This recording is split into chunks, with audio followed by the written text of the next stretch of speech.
forward from Jerry Pinto, who's very well known as a writer, and so it's a slightly different edition from the American edition. Yes. But it is there, and we have copies. If you'd like her to sign it, then you're welcome to buy copies.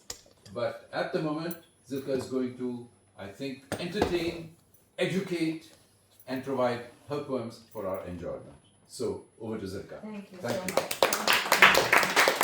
Thank you, Prabhu. I'm so pleased that Prabhu was interested in my work and to bring it out to India and to the rest of the world. Of course, my contacts and family being in India, I was very keen to have this book published there, because all my other books are published in the US and I haven't been able to bring a single one to India. So this is actually my first book that was published and presented by Penguin in India. So that was very meaningful to me. I don't know how much you've heard about this particular book, but I will talk about it shortly. And but what I'd love to do is, I often read a poem from an earlier book of mine, which is very close to my heart. It's called Sharp Blue Search of Flame. It was published by Wayne State University in Detroit, and it was published sometime after my mother's passing away. So it has a lot of poems dedicated to her, memories, as well as poems that mourn her passing. But in it, I do have a couple of poems that I often like to open my reading with. And I often, here it is, I often put a marker, but today I couldn't do that. And it's a poem called Bird in a Blizzard. I write a lot about nature, connection, emotional connections with nature, as well as descriptions of nature in a lot of my writing. And as you may know from this current book that I have published, there's a lot to do with food as well. So I hope you'll enjoy some of those poems along with all this wonderful food here. So first, I'm just going to read a poem that I like to begin with quite often, and it's called Bird in a Blizzard. And as you know, for all of us who come from the tropics, a blizzard is something to be really dealt with. It's something very new for us. Bird in a blizzard. This is when you know you should have stayed home. This is when you know this is not your element. When you know you have been blown way off course, that water changes its face every day, and the faces you love blur in that churning, that the whispers of the thick flood of flakes come from elsewhere, that the ones who gave you shelter are gone, that the cracking of the spine of the frozen river will be the last sound you will hear, and the thump, thump, thump you hear in your head is someone trapped inside your heart. Yes, this is when you know your ancestors are wanderers, singing tunes you never knew you knew.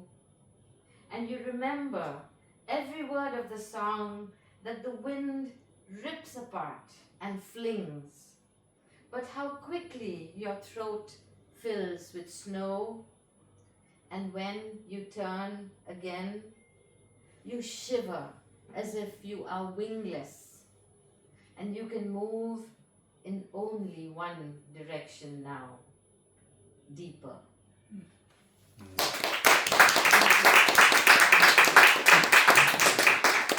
So in that poem I mentioned our ancestors being wanderers, and this was in a completely different book and different year, and I didn't know at that time that I would actually come to this point where I would actually write a book about the origins of my ancestors.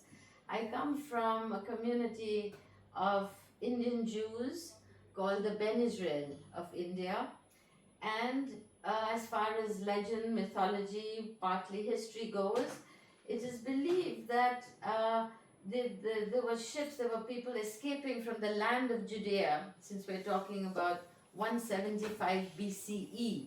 People get a shock that Jews even existed in India before that era.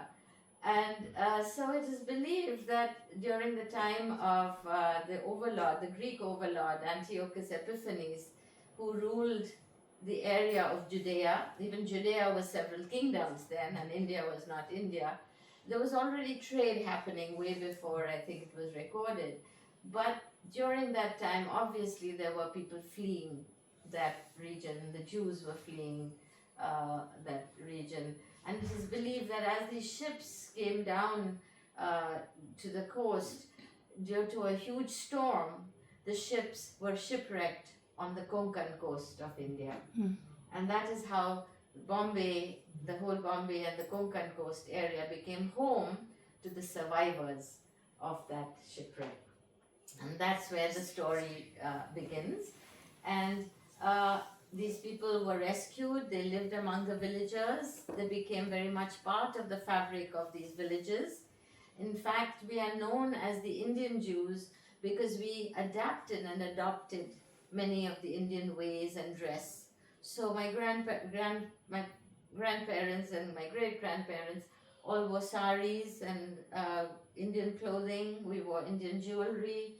Many of us wore the bindi, and some still do, as Esther David, if you follow her work. And, toe rings, nose rings, all these things are very much part of the culture. Mehndi ceremony became very much part of the Ben Israel culture. So many of the people who want to have very traditional marriages, even though they may have moved abroad and lived elsewhere, when they get married, they tell their mother and father, let's get the mehndi ceremony, let's do. So people like to go back to some of those things. This book particularly... Before you go on, you might want to talk a little bit about the other Indian Jewish communities. Sure, I can do that. Because this is the oldest Indian Jewish community. But there are other Indian Jewish communities as well, with different origins, please. Yes, so what's also very interesting about India is that this being one of the oldest, India is home to 3 major Jewish communities, and then much later on 2 more have been added, and I won't speak too much about that. But from the Ben Israel Jews who inhabited the western coast of the Konkan coast, I won't say the whole of the western coast, then much later in the 7th and 8th century we have the Cochin Jews. Many of you may have visited the Pardesi synagogue there. And the history of those Jews is also very interesting and would take another 1 hour for each of these communities. But put very briefly, these were mostly people who lived in Goa under Portuguese rule because they were traders. So with trade, a lot of Jews had come down to India, different parts, but mainly some of them concentrated because of the spice trade, right? The Malabar coast was gold, right? So many of them had settled down there. And then the Spanish Inquisition also, because of that, many people had run away from Spain and Portugal. But what happened in Goa, being a Portuguese colony, they began to persecute the Jews there. So many of them left and moved away to Kraganor. And then later from Kraganor moved into Cochin and set up, and the Maharajas there gave them space right next to the synagogue, to their palace if you have visited. So that would be the second major settlement of Jews. And then with the major trade routes opening, we had in the 17th and 18th century, a lot of wealthy tradesmen, merchants came from Baghdad.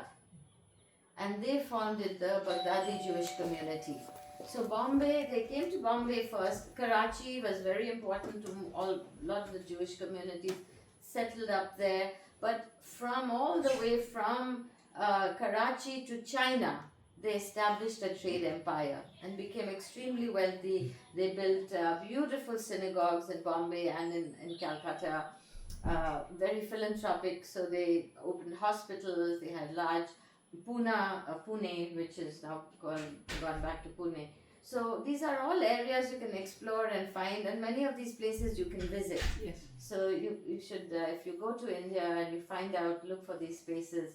I'm sure you'll enjoy part of that history. The Ben Israel Jews were very much part of the Indian fabric, and so were very humble. They lived in the villages and they had ordinary livelihoods. The Ben Israel particularly, they were called Shanwar Telis.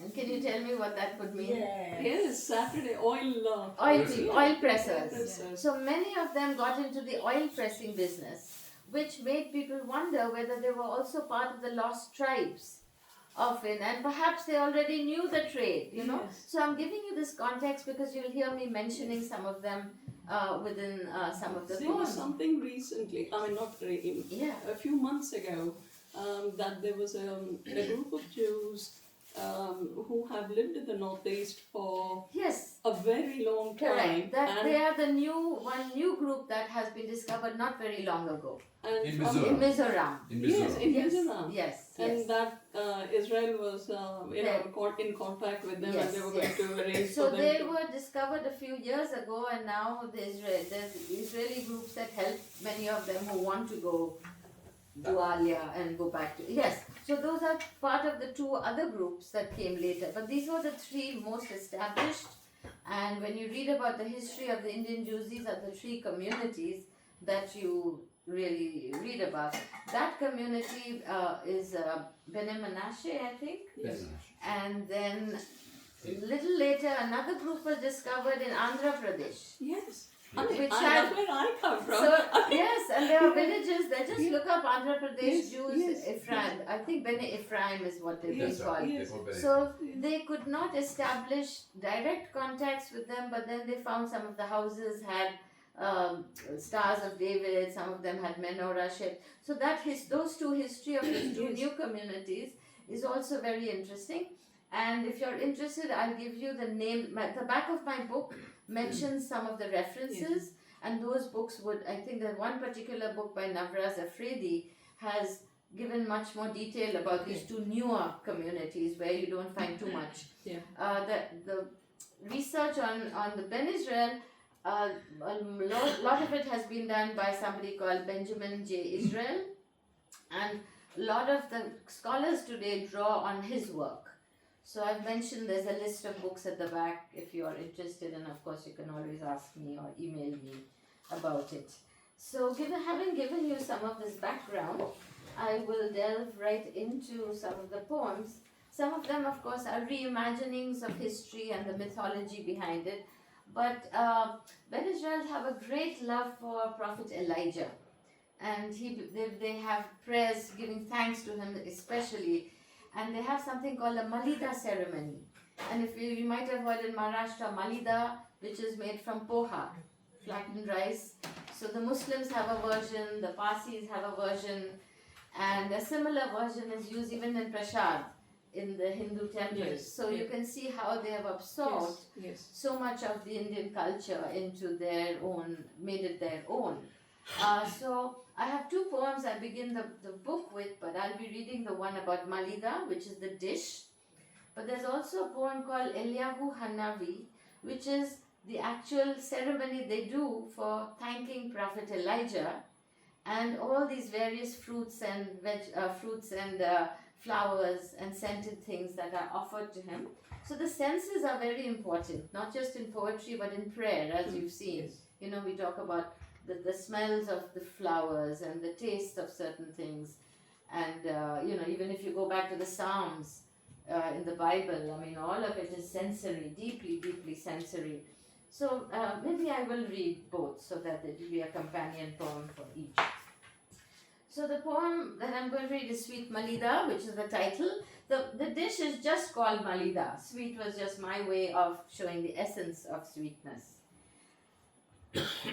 Sweet Malida, a mix of water, softened, flattened rice, sugar, dried fruits and nuts, was a dish made for Shabbat or for breaking our fasts.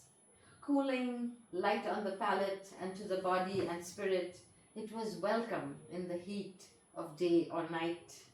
We had many foods in common with our Muslim, Christian and Hindu neighbors, and we often celebrated together their festivals or ours.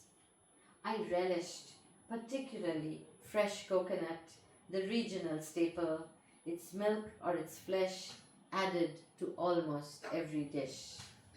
But this was to me the best way to eat it, finely grated by my mother's hands, left unsweetened and sprinkled haphazardly on the malida, juicy threads with a fleck of stubborn brown kernel here and there that sometimes crunched in your teeth like sand, and you winced and you swallowed it, knowing that there was no simpler or purer or truer form than that.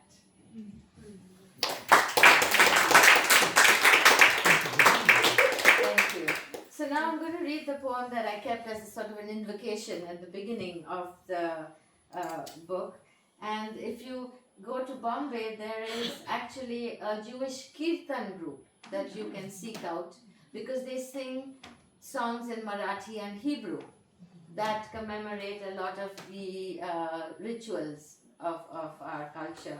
And you'll hear them saying Eliyahu Hanavi, Eliyahu Hanavi. So very often when I've gone for these events, I don't know the whole song, but I can hum it. But many of the places I visited in Bombay and Pune from the Ben Israel community, they knew the song. So then I would ask them to sing it, and the whole room would sing it. So it was very, very beautiful. So you'll have to forgive me because I can't sing the whole song to you. Give thanks to the prophet Elijah, Eliyahu Hanavi, Eliyahu Hanavi. Let us heap the sugar-sprinkled poha tall as a pyramid, mixed with shredded coconut, precious dried fruits and nuts, scented with the most fragrant of spices.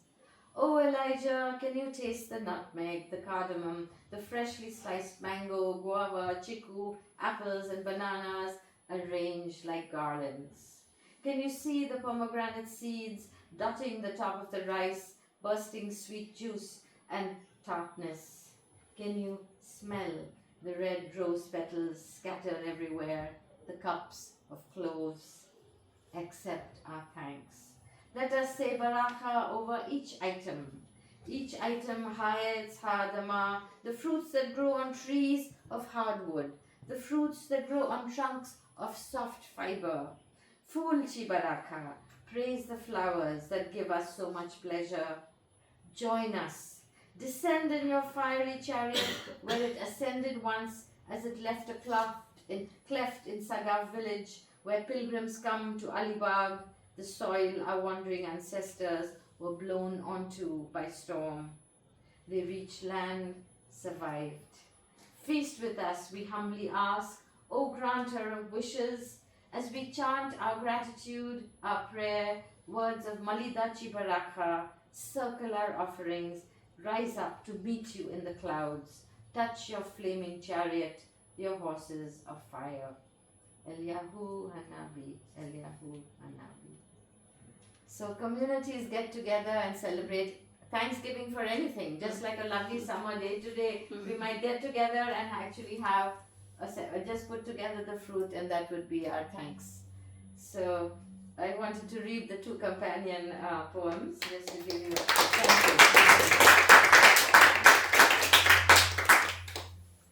If you look up the Malida ceremony online, some of the links may have the song and the actual singing of the hymn and the whole prayer written out. So inspired by the prayer, I have used elements of the praise over each fruit or each item that they bless before the ceremony. And you can have it for any occasion. You can have it for a wedding and entering a new house, a child. And very often, as kids, when you pass an exam that's very difficult, somebody in the neighborhood will have it for their child, So now going back a little bit into the history and the imagined shipwreck. I write this poem from the point of view of the survivors, what it might have been like lying on the sand. And I weave in a little bit of history and imagination. And of course gratitude to the land. And some of you who may be interested in the form of poems, I have there are a lot of different forms used here. And in this particular poem, I've used couplets, which are 2 lines, and I've arranged them alternately to give the sense of the water, to give a sense of the flow, give a sense of shore and sea. And then I also have another device we use in poetry where within a sentence I will have a sort of thought or an aside within parenthesis. So it gives you a double layer that there's a thought process going on as a description is going on. And the poem is called The Angels of Konkan. Nagaon, Maharashtra, and I suggest you visit that area, there's a lot of history. Nagaon, Maharashtra is where it is believed the ancestors of the Ben Israel were shipwrecked and where a ruined cemetery exists today. From tumbled sands and shattered bark, blurred shadows dragged us. Where were we? They dried our battered bodies, bound our wounds, clothed us in woven cotton, fed us warm food that we could not name then with their hands.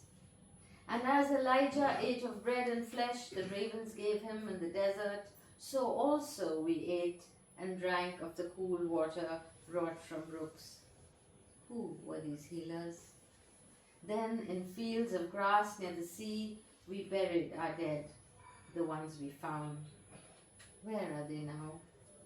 Set gravestones to remember. They let us pray as we wished, and giving thanks to Adonai. And this is very important because I talk about how we were never persecuted in India. We became part of the Indian fabric.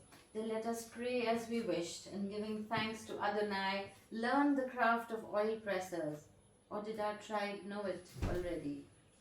We ate what our laws permitted, and praising this vast green land, its rich soil, its rivers, its carts, its grains, its fish and fowl, we blessed the hearts and the living hands of the villagers who saved us.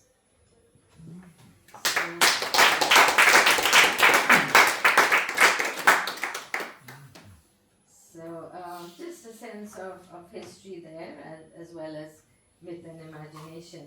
I'm going to read one more poem that combines a lot of history with a particular legend, and this is probably how our connection, the Ben Israel connection with the Kochini Jewish connection.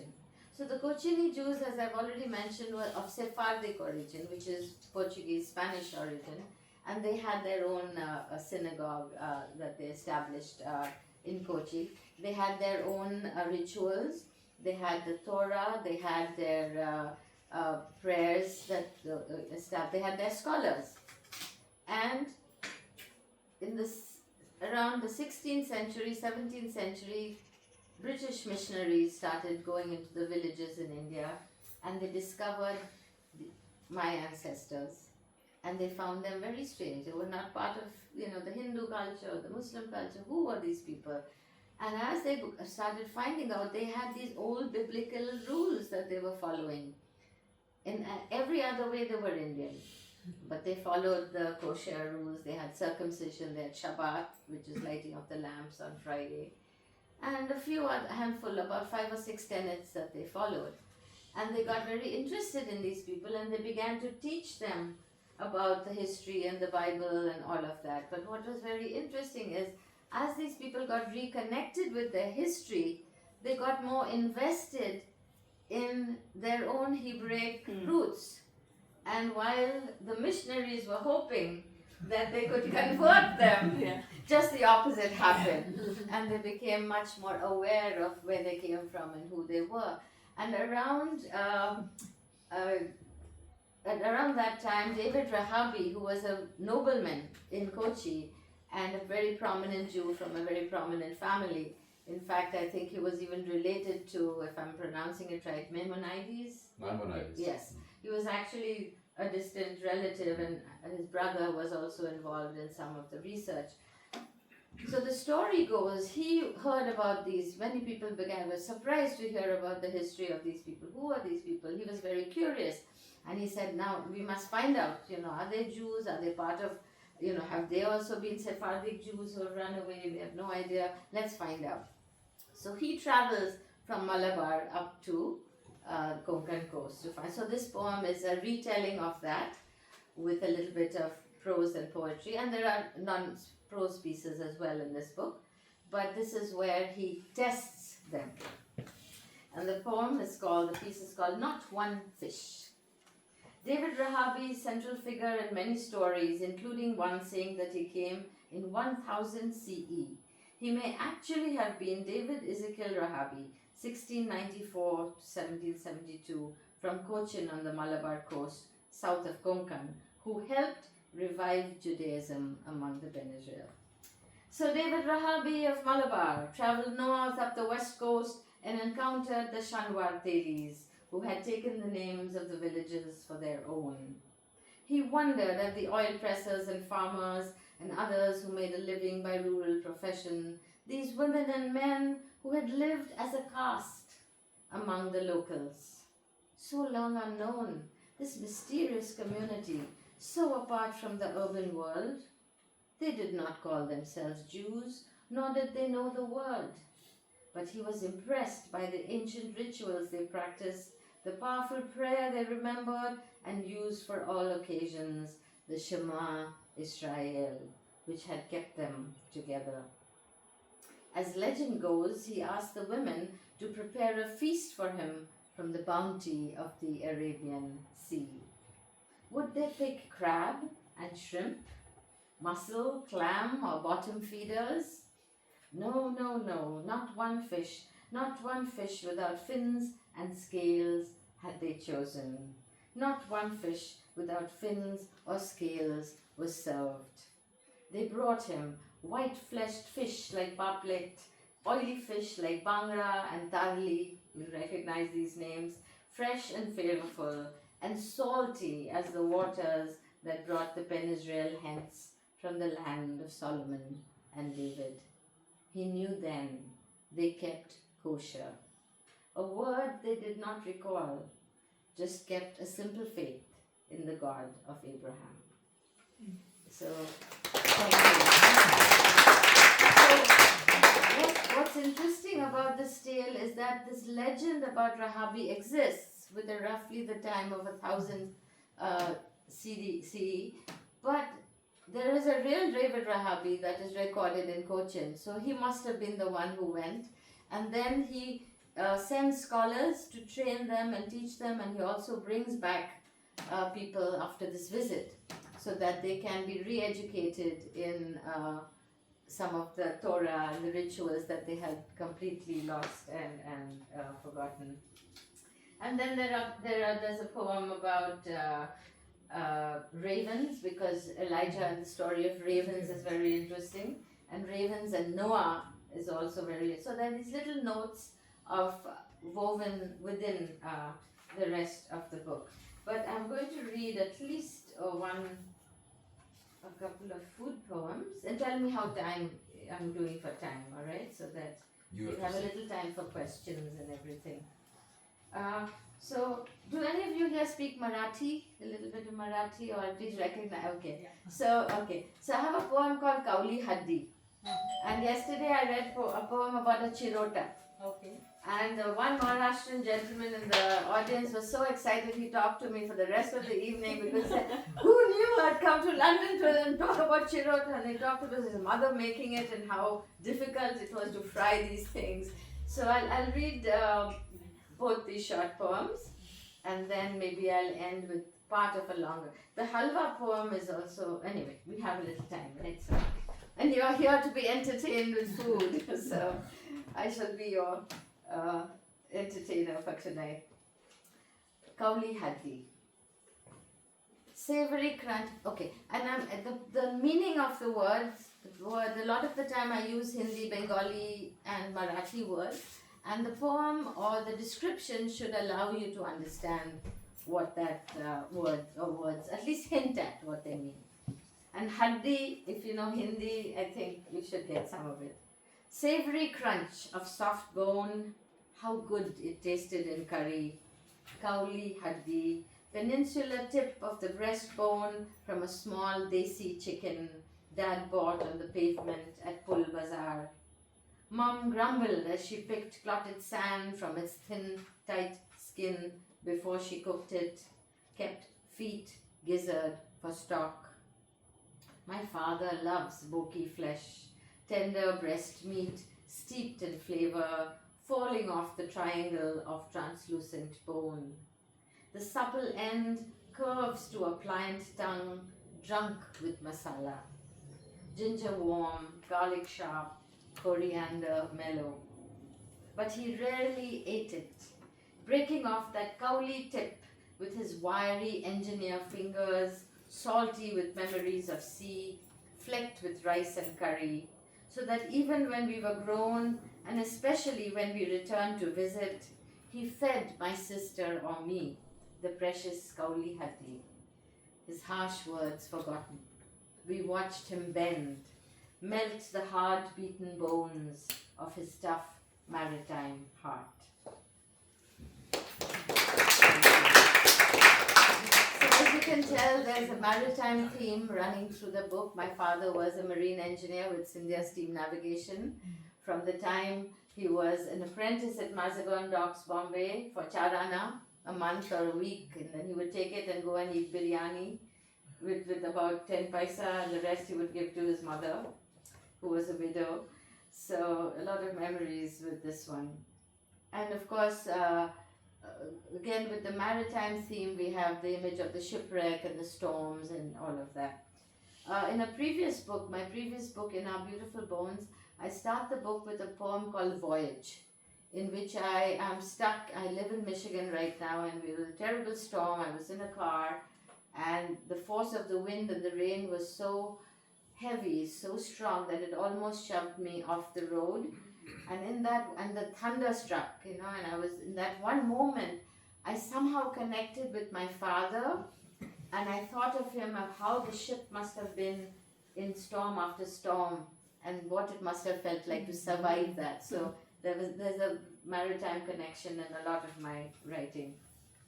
And now I will read my Chirota poem. So since this gentleman is now calling me Chirota girl, What does Chirota mean again, sorry? I'm going to read about it.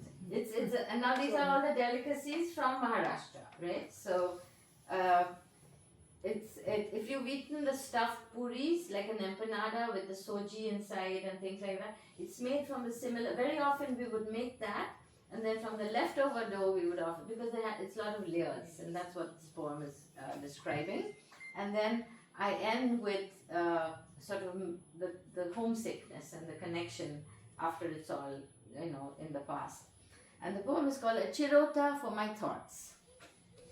This fine flaky treat was often made from leftover chironji dough, rolled out in flat circles, ghee smothered with fingers, piled on each other, folded and rolled, folded and rolled, and folded and rolled again, full of hidden pudders, feathers, which flapped up miraculously as it rose up singing out of hot oil, a crisp golden disc, delicate as eggshells, dusted with sugar or drizzled with a glaze, then studded with pistas and charoli, eaten so fast the fine sprays of crumbs settle everywhere like dust.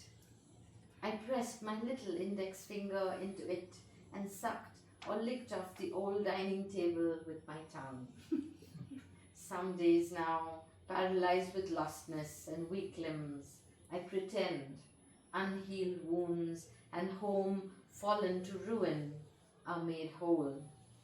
Broken slivers I salvage from inside these stainless steel tins, the indestructible dabbas we owned, etched with our names.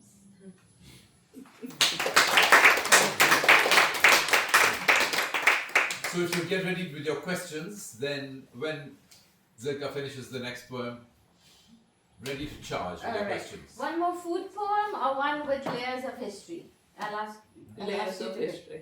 Layers of history, Yeah. okay. Because that poem, I bring in my It's like grandfather. the Chirota. It's like And the I can, Chirota. I bring in my grandfather, Zilka Joseph, who was a doctor in the British Army, and he was sent to Palestine and Egypt during World War One. And he came back ill from the war and passed away very young. Thank you for coming. Thank you. You're welcome. So, and so my grandmother was widowed at a very young age. So I bring his history, I bring my father's sailing history, and then my own immigration journey into. I'm explaining all this because I have to. You can't read the whole poem. This is the long poem that sort of goes down the center of the book, connecting the two halves. And as poets, we take a lot of time in arranging, so that when you read, you have the correct effect, and the images match each other, and then the storyline can build as we go. And I have one reference in this poem where I talk about my father's ship leaving New York. And this is a story he told me, that as the ship was leaving New York, his agent ran alongside to tell him that I was born in Calcutta. I'm sorry, in Bombay. I was born in Bombay. So that's a story that I absolutely love. And if I'm in New York, I make sure that I read that portion to them. So I'm going to read, this is a poem full of fragments, short fragments, and I'll pause between some of the fragments. In the Sundarbans, the sun is sinking, mangrove roots like ribs, fields and fields of fiddler crabs. Fishermen light kerosene torches on the deck, lock themselves below. The boat rocks and tilts. The hurricane lantern shakes. Tiger claws break through wood. The widow's village is full. Where are the fishermen, the honey-gatherer husbands? I shall fear no evil in the valley of tides. We walk through the shadow of the unknown world. My third eye is the unsleeping captain of the dark. Draw the curtain, it is time, it is time. One little mouse did not escape, though it tried. Prepare for landing. Sometimes mice can turn into birds. In New York, his ship pulled out, Dad said. Above the roar of the engines, they shouted to him, "A girl child." West to east, the planet turns. I was born Thursday in monsoon rain, nighttime, East Coast time. In Bombay, a baby opens her eyes. Throw blades of grass to the wind. Which direction does it blow? Do not move, do not leave your seats till the seatbelt sign goes off. So young, my parents, feeding pigeons in Trafalgar Square. I drove around today. How they sail the world. Solomon, my father, excuse me.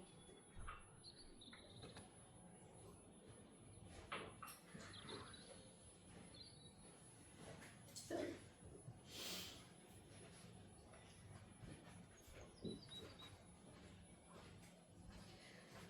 Solomon, my father, king of the engine room, king of the house, king of our destiny.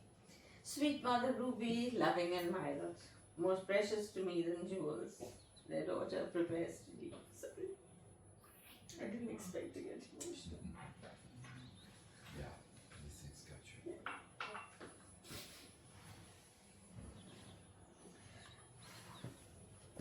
Next year in Jerusalem, Granny prayed, and safe return, dear husband, from Egypt's trenches.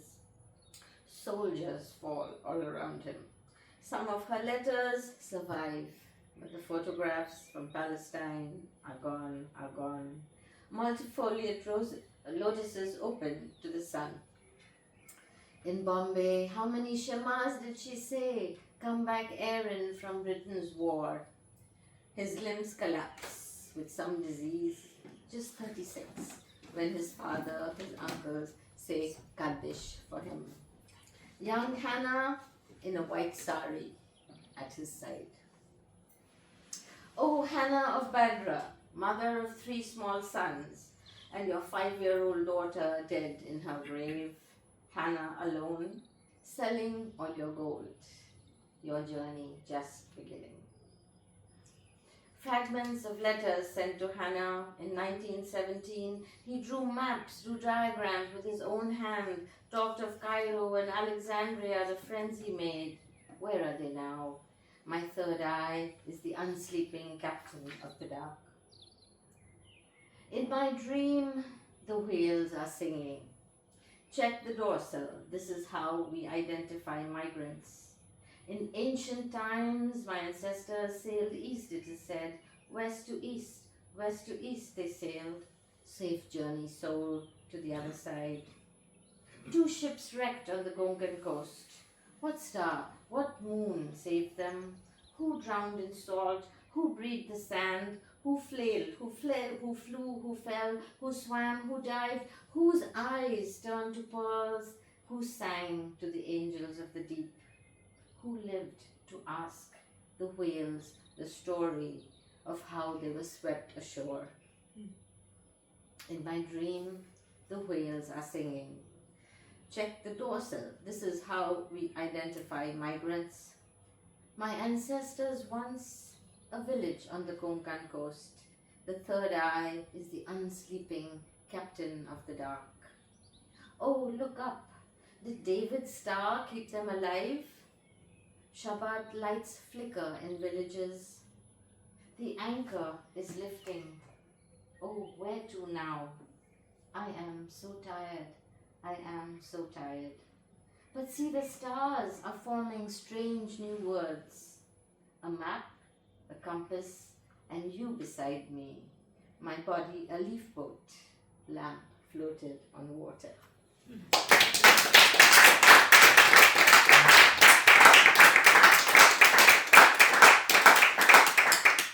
Right, Sorry, I got a questions? bit emotional there. This was a statue when you're not But good. I can grab one. Arvind, you had a question? Yes, please. You had a question? No? Questions, Anybody, please. anybody. So I looked I'm at going the to sit Malida, down. Yeah. Malida recipe and it was made with chapatis as well. You could do that. That would be a very homemade thing. Very often after we came back home from school, stale chapati would be crushed. So there are various versions. In fact, there was a group in a Jewish group in Detroit who had invited me, and they were going to prepare the whole Malida thing for me to come and prepare for them. And she had an Indian neighbor who said, I'll take you to the Indian store to buy everything. And then luckily she sent me the recipe that they were going to follow. And it was completely different. I've never, and with ghee and with all different kinds of, and I said, no. Just I'll give you a simple list of what to get. And she made a beautiful thing, and she brought, I think, every fruit she could think of. And of course, seasonally, strawberries or guava or mangoes. And they just stood around me and gave me the honor of sort of arranging the plate. But yes, I've realized that there are more recipes for Malida than the simple But if you go to a Malida ceremony in Bombay or anywhere else, or you have one in your own home, you can do it. It doesn't have to be a Jewish one, you can do it. You would have the ingredients that I mentioned in this book. Anything else? Anything? Yes, please. Are there any Ashkenazi Jews in India? Because we have Yes. Sephardi's and Yes. there are quite a few Yes, Sephardi yes. Jews. So the Ashkenazi Jews either came for work, but after the persecution in Germany and all around Europe, some of them escaped to the east. And some of them, either there were large corporations that gave them jobs and brought them over, and then there were Jewish organizations that were helping them to come to India or to the east. In fact, I'm just reading a book that came out last year, and it's called A Rescue in Venice. Rescue in Vienna. And it's about an Indian businessman from the north who had gone to Vienna for some medical operation and happened to realize what was happening, with the Nazi movement and everything. Yeah. And he said, I'll give you employment in India, you come, I'll open new factories for you.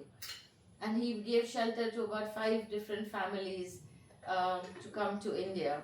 And of course, the story goes on and changes in many different directions.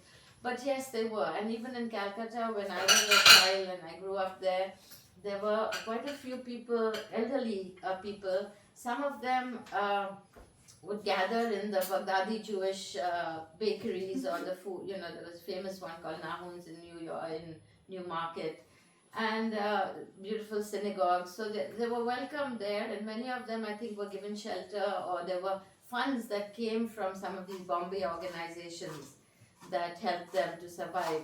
And I remember particularly this one elderly lady who would often be in this store that belonged to this Baghdadi Jewish family.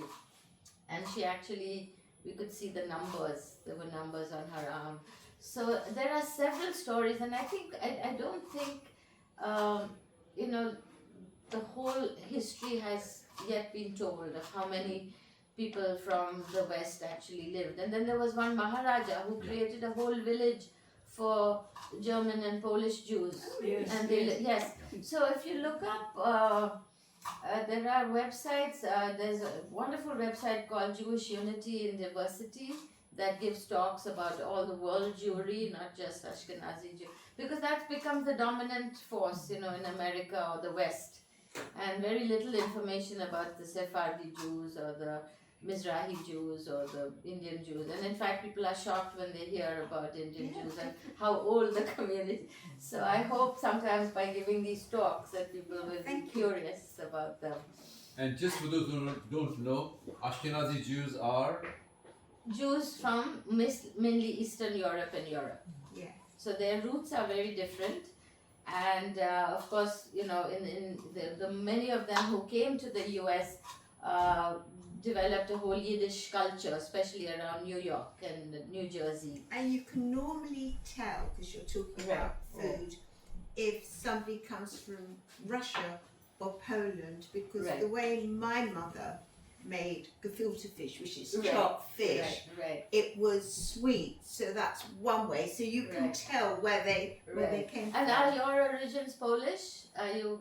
Yeah, on my mum's Yes, side. on My the mother's dad side. was let in when Oliver Cromwell let the Jews in. Got it. That's when because there we were all came. these places that Very were not English. allowing them to come in, and then there were all these blocks and blockades and things like that. So gefilte fish was something my father would talk about, because the Jews he met in New York would have that for Shabbat.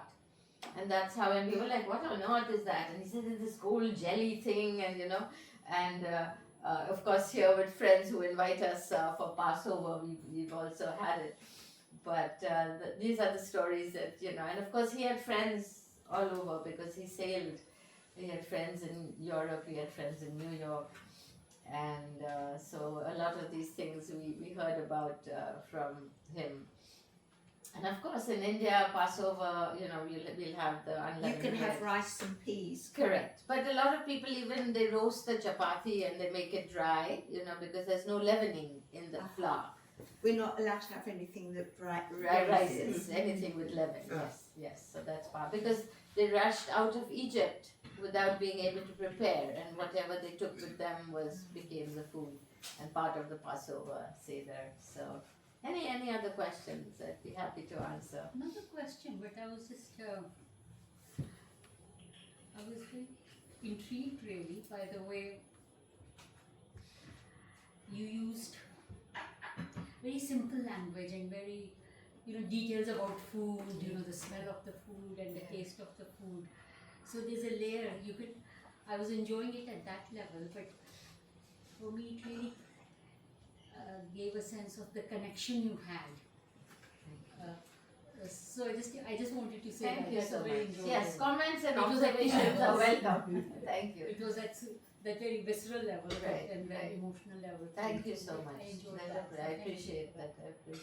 I have a short prose piece in this book called about besan laddu, because that's one of my favorite things. And then I talk about how I watched my mother and my grandmother, and how the house in the morning starts smelling of the roasting chana. You know, and as a child you pick up on these things, but you don't understand the real value of it.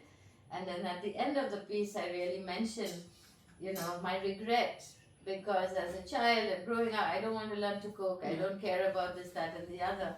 But how that whole world you lose, and then suddenly part of this is a memory, is sort of a tribute to them, and the power of the woman in the household, because that's where the tradition goes down to each of the generations. It was interesting, I think, if I got it right, that the vestiges of the Jewish tradition that were discovered had to do with food. It had to do with Yes, absolutely. And that's also part of the selection process, right? When a book comes together, and if the theme is going to have a lot of the food aspect, that legend could not be left out, He comes all the way from Kerala to see who are these people, what are they eating? Let me see if they're kosher, And in fact, thank you so much. There's another poem there which is a sort of a sonnet in which I'm giving like several years of history in this very condensed form. And I talk about how people are very incredulous when you tell them you're a Jew from India. And sometimes you get very strange reactions from people because they don't quite believe you, or they think, if you're somebody of a different color, you cannot be Jewish. And there have been incidents even in some of the schools where, among the Jewish community who are black or Puerto Rican or Jamaican, and also an Indian family recently where the children were bullied and called names and, said things like there could not be a thing like a brown Jew, things like that. So there's a network of Jews of color who have invited me to speak. So they put me on their resource list for schools also to go and talk to parents who have, of Jewish families who have, either have no knowledge or have no interest in learning about the more diverse Jewish world. And more recently, I did a poetry reading with two other writers who are of black and I think his father is Polish Jew and his mother is Black American. So wonderful people who are really trying to get out in the community and talk. Hello. That's come on my husband. Nice to meet you. You've come just in time for the food. There's a lot of my work online, and on my website I have interviews and readings, but they pop up. If you look up my name, a lot of these, and my website, they pop up, and reviews of my books and interviews. So if you're interested, I would be very happy for you to explore. And of course, Prabhu, thank you for bringing me here, and thank you, Arvind, for You're making very welcome. me. I feel very lucky. Thank you. Thank you. And for those of you who are Lovely, interested, beautiful so for art. those of you who are interested, there are actually Chinese Jews Yes. and they're Jews in Latin America.